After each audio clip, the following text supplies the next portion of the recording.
Hello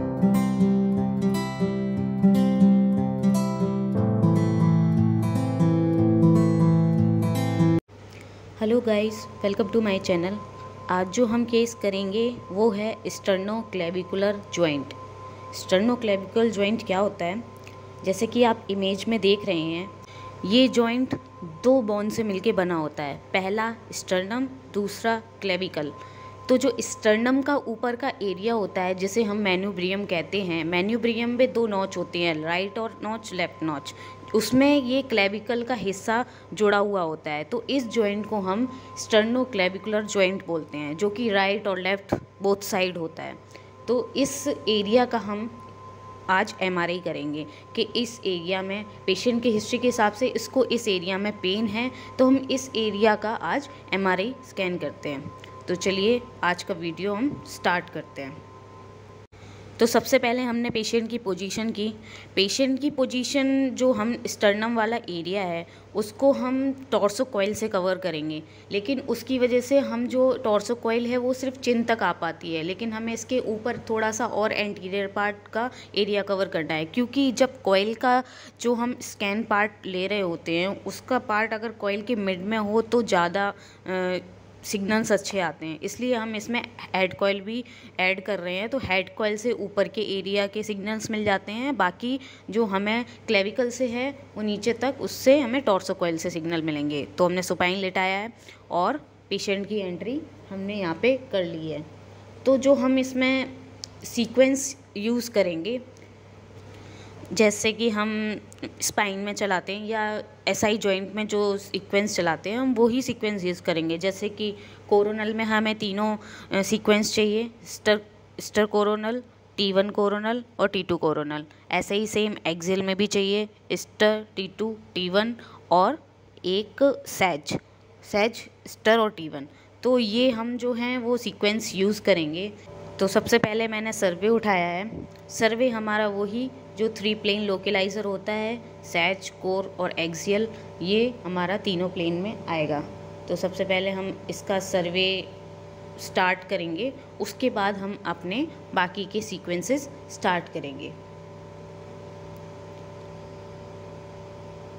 ये मैंने इसमें स्टर कोरोनल और T1 डिक्सन, ये जो मैंने T1 डिक्सन सीक्वेंस उठाया है ये हमारे फिलिप्स में है। इसमें ये डिक्सन सीक्वेंस है, तो इसमें हमें fat set T1, normal T1 और T2, इसमें हमें 3 इमेज मिलेंगी। तो मुझे इसमें अलग अलग सीक्वेंस चलाने की ज़रूरत नहीं है। अगर आपकी मशीन में ये सीक्वेंस नहीं है तो आप इसको अलग अलग सीक्वेंस उठा के भी चला सकते हैं। तो सबसे पहले हमने यहाँ पे सर्वे लिया है जो कि आप स्क्रीन पे देख रहे हैं। फर्स्ट सैज, दूसरा कोरोनल, थर्ड एक्सियल। तो इसमें हमें सर्वे भी एक बार और प्लान करना पड़ता है, क्योंकि हमें जो स्टर्नम वाला एरिया है वो हमें एरिया एकदम प्रॉपर दिखना चाहिए। तो एक बार और हम इसमें सर्वे प्लान करेंगे, जो कि सिर्फ स्टर्नम को ही फोकस करते हुए हम प्लान डालेंगे, सैज, कोर और एक्सियल। जब हम सर्वे प्लान डालेंगे तो सिर्फ हम स्टर्नम को ही देख के ही उसके ऊपर ही प्लान डालेंगे, ताकि जो हमारा नेक्स्ट सर्वे आएगा वो सिर्फ हमें स्टर्नम की इमेज देगा, जिस पे हम बाकी के आगे के सीक्वेंस अपना प्लान डालेंगे। तो यहाँ पे हमने जो सेकंड सर्वे है जो कि स्टर्नम के ऊपर लिया है वो हमने प्लान कर दिया है और यहाँ पे स्टार्ट भी कर दिया है। तो जो हमारा सेकंड सर्वे था वो हमारा स्क्रीन पे आ चुका है। तो ये जो हमारा फर्स्ट इमेज है जो कि आप देख रहे हैं, ये सिर्फ स्टर्नम को ही फोकस कर रहा है। ये जो स्टर्नम है ये हमारे लेफ़्ट राइट स्टर्नम दिख रहे हैं। सैज में हमें ये दिख रहा है और एक्सियल में हमें दिख रहे हैं वो साइड में। तो सबसे पहला हम इसमें स्टर कोरोनल प्लान डाल रहे हैं, जो कि सैज को देख के हुए डालना है, जो कि सैज में जो स्टर्नम वाला एरिया है उसके जस्ट पैरेलल होते हुए जाएगा। जैसे कि स्टर्नम जा रहा है, जिस एंगल में स्टर्नम जा रहा है उसी एंगल में हमें इसका प्लान डालना है। हमें पोस्टीरियर एरिया बहुत कम लेना है, क्योंकि पोस्टीरियर स्टर्नम के पीछे जस्ट लंग्स होते हैं, तो लंग्स के हमें ब्रीथ आर्टिफैक्ट बहुत ज़्यादा मिलेंगे। नहीं तो आप रेस्ट स्लैब भी डाल सकते हैं, जिससे ब्रीथ आर्टिफैक्ट थोड़े से कम हो जाएंगे। और हमें सिर्फ उतना ही एरिया कवर करना है जितना कि स्टर्नम है। कोरोनल पे वैसे ही हमें अपना एरिया देख लेना है कि हमारे क्लेविकल कवर हो रहे हैं, स्टर्नम पूरे कवर हो रहे हैं, तो उस हिसाब से हमें एफओबी लेना है और सिर्फ बीच में रखना है और बॉक्स को एकदम सीधा सीधा रखना है। और इसमें सैज में हमें ये देखना है कि हमारा बिल्कुल पैरेलल काटता हुआ जाना चाहिए स्टर्नम के। और पोस्टीरियर एरिया आपको लेना नहीं है, एंटीरियर एरिया भी आपका ज़्यादा नहीं है, तो आप इसमें कम से कम इमेजेस के साथ, थिन सेक्शन के साथ इसमें प्लान डाल सकते हैं। और ये हमारा उसके बाद सबसे मेन प्लान आता है एक्सियल में, क्योंकि अगर आपको स्टर्नोक्लेविकल जॉइंट आपके लेफ़्ट और राइट एकदम आपको सीधे सीधे चाहिए, तो आपको एक्सियल में जो स्टर्नम दिख रहा है उसको बिल्कुल सीधा सीधा काटना है, ताकि एक बार में ही हमारे दोनों स्टर्नोक्लेविकुलर जॉइंट एकदम सीधा दिखे। तो इसमें हमें सिर्फ 2 इमेजेस पे बहुत अच्छे से प्लान डालना है। पहला सैच पे जो कि स्टर्नम के पैरेलल जाएगा, और एक्सियल पे जो कि स्टर्नम, दोनों स्टर्नम को ऐसा प्लान डालना है कि दोनों स्टर्नम एक साथ ही कटते हुए जाएं। तो इस एंगल में हमें एक्सियल में भी प्लान डालना है।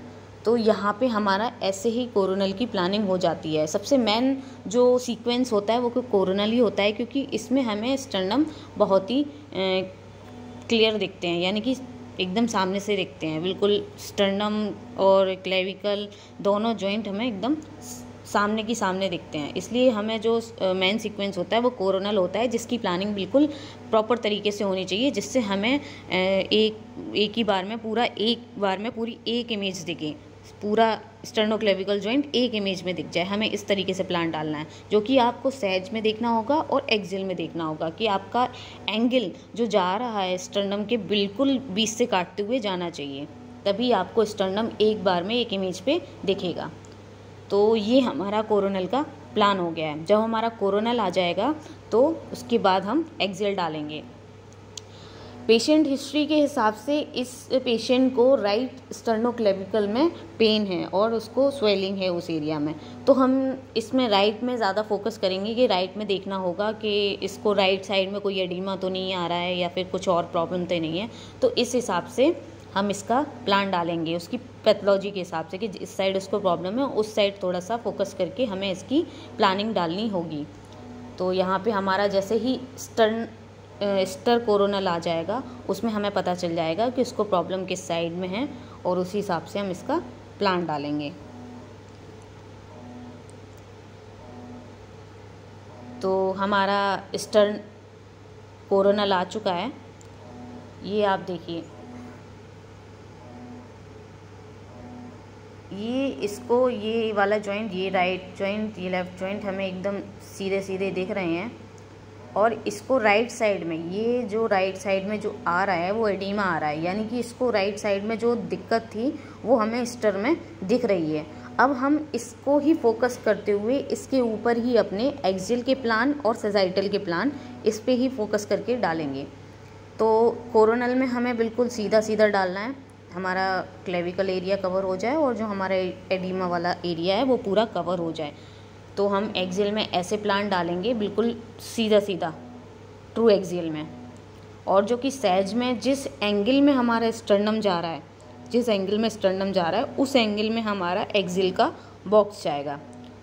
और हमें इसमें पीछे, अगर आप ब्रीथ के थोड़े से आर्टिफैक्ट कम करना चाहते हैं तो इसके पीछे थोड़ा रेस्ट स्लैब लगा सकते हैं, जो कि हमारा आर्टिफैक्ट जो होता है वो उसको कम करता है। ये हमने स्टर्नम को छोड़ के बाकी लंग्स के एरिया पे इसको यहाँ पे लगा दिया है, ताकि जो हमारा ब्रीथ के थोड़े से आर्टिफैक्ट हैं वो थोड़े से कम हो जाएं, या ओवर सैम्पलिंग ना आए इसके ऊपर, इस वजह से भी हमने ये बॉक्स लगाया है। तो एक्सियल में हम इसको बिल्कुल सीधा करेंगे। इसमें देखिए हमने आधा लंग्स में हमने ये रेस्ट स्लैब लगा रखा है, ताकि थोड़ा सा जो लंग्स के आर्टिफैक्ट होते हैं वो थोड़े से कम हो जाएं, पर ज़्यादा कम नहीं होते, क्योंकि स्टर्नम के जस्ट पीछे ही लंग होता है, तो थोड़े से आपको ब्रीथ आर्टिफैक्ट तो मिलेंगे ही मिलेंगे अगर स्टर्नम वाले एरिया का आप एमआरआई कर रहे हैं तो। नहीं तो अगर आप ब्रीथ होल्ड सीक्वेंस यूज़ करेंगे तो आपको इसके ब्रीथ के आर्टिफैक्ट नहीं मिलेंगे। लेकिन ब्रीथ होल्ड सीक्वेंस में आपको बोनी इमेजेस अच्छी नहीं मिलती हैं, इसलिए हम इसमें नॉर्मल सीक्वेंस यूज़ करते हैं, ताकि जो इमेज क्वालिटी है वो हमें अच्छी से अच्छी मिले लेकिन थोड़े से लंग के ब्रीद आर्टिफैक्ट तो आएंगे ही आएंगे हल्के से। उसको रिड्यूस करने के लिए आपको रेस्ट लैब लगाना पड़ेगा, थोड़े से रिड्यूस हो सकते हैं उससे। बाकी एक्सियल हम यहाँ पे हमने एक्सियल का प्लान डाल दिया है, बॉक्स एक्सियल पे हमने सीधा कर दिया है और सेजाइटल पे हमने स्टर्नम के परपेंडिकुलर हमने एक्सियल के परपेंडिकुलर इसको प्लान डाला है। आप अपना एरिया देखेंगे कि कितना एरिया हमें लेना है, क्योंकि आप जिस हिसाब से आपकी पैथोलॉजी है उस हिसाब से आपको इसका एरिया कवर करना है। बाकी आपको स्टर्नोक्लेविकल जॉइंट तो कवर करना ही करना है। तो एक्सियल में हमारा ये प्लान चला जाएगा। ये हमारा जो मैंने डिक्सन सीक्वेंस बताया था, इसमें ये हमारा T1 है। ये देखिए, ये T1 का इमेज, हमारे दोनों जॉइंट एक बार में एक सीधे दिख रहे हैं। ये इस तरीके से एकदम टाई की तरह लगता है स्टर्नम, उस हिसाब से ये वाला एरिया जो है इसकी पैथोलॉजी है। बाकी ये दूसरा सीक्वेंस है इसमें ही, जो कि T2 है।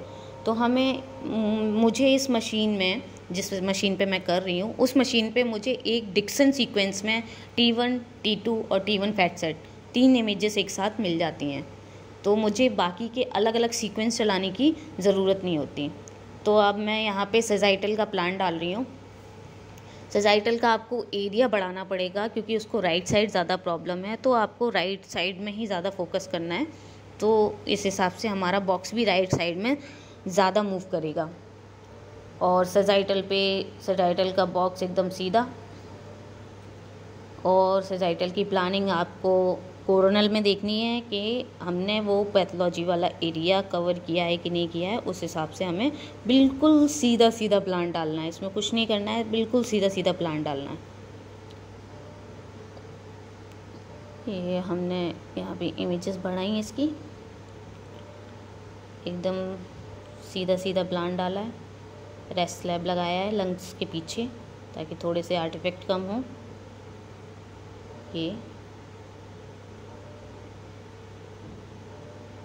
ये हमारी प्लानिंग हो गई सेजाइटल की। ये हमने यहाँ पे सेव कर दिया है। तो हमने क्या क्या सीक्वेंस लिए हैं इसमें, STIR coronal, T1 coronal, T2 coronal, same axial, STIR axial, T1 axial, T2 axial. बाकी 2 सेजाइटल लिए हैं, एक स्टर सेजाइटल और T1 सेजाइटल। तो ये हमारा यहाँ पे कंप्लीट हो जाता है।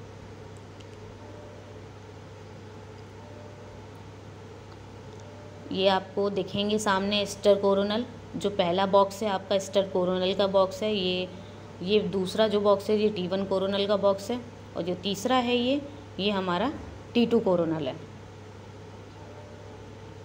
और ये स्टर एक्सियल है, जो कि हमें इतना वाला ही एरिया कवर करना है। ये एडीमा आ रहा है इसको, ये यहाँ पे राइट साइड में इसको ये फोकस किया है मैंने। ऐसे ही इसमें सेजाइटल हमने लिया है इसको।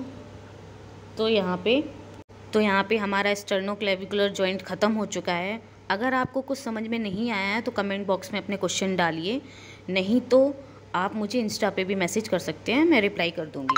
बाकी अगर वीडियो पसंद आया हो तो लाइक, शेयर और सब्सक्राइब ज़रूर करें। मैं आपके लिए और वीडियो बनाऊँगी, लेकिन प्लीज़ लाइक, शेयर और सब्सक्राइब ये आपको ज़रूर करना है। Thank you.